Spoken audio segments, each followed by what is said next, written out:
SV7 న్యూస్కి స్వాగతం. శ్రీ సత్యసాయి జిల్లా కొత్తచెరువు పట్టణంలో సత్యసాయి జూనియర్ కళాశాలలో జరిగిన డొక్కా సీతమ్మ మధ్యాహ్న భోజనం కార్యక్రమంలో ఎమ్మెల్యే పల్లె సింధురారెడ్డి మరియు మాజీ మంత్రి పల్లె రఘునాథ్ రెడ్డి చేతుల మీదుగా సత్యసాయి జూనియర్ కళాశాలలో డొక్కా సీతమ్మ మధ్యాహ్న భోజన కార్యక్రమం ప్రారంభించారు. ఈ కార్యక్రమంలో కళాశాల ప్రిన్సిపల్ మరియు లెక్చరర్స్ ఆధ్వర్యంలో ప్రారంభించడం జరిగింది. మన ప్రభుత్వం చాలా మంచి ఆలోచనలతో పిల్లలకి అన్ని విధాలుగా మంచి జరగాలనే ఆలోచనతో ఆల్ రౌండ్ డెవలప్మెంట్కి హెల్ప్ చేయాలి అనే ఒక గొప్ప ఉద్దేశంతో ఇలాంటి ఒక పథకం పెట్టడం జరిగింది.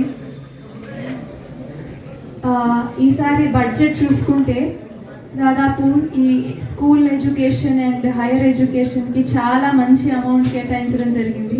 మీకు తెలుసా హైయర్ ఎడ్యుకేషన్కి ఎంత కేటాయించారు? ఎడ్యుకేషన్కి సంబంధించి దాదాపు 2326 crore రూపీస్ ఈ సంవత్సరం బడ్జెట్ పెట్టిండేది ఓన్లీ ఫర్ ఎడ్యుకేషన్. అంటే మీ బుక్కులు, మీ ఫుడ్ ఐటమ్స్, ఇలాంటి అన్ని పథకాలకి ఇవ్వాలని ఆలోచనతో చాలా మంచి అమౌంట్ కేటాయించారు. మీకు ఎప్పుడైనా టైం దొరికితే గూగుల్ చేసి చూడండి, ముందు ప్రభుత్వం ఎంత కేటాయించారు ఒక సంవత్సరానికి స్కూల్ ఎడ్యుకేషన్కి, ఇప్పుడు హైయర్ ఎడ్యుకేషన్కి, దానికి ఇప్పుడు ఎంత కేటాయించారో ఒకసారి చూసుకోండి.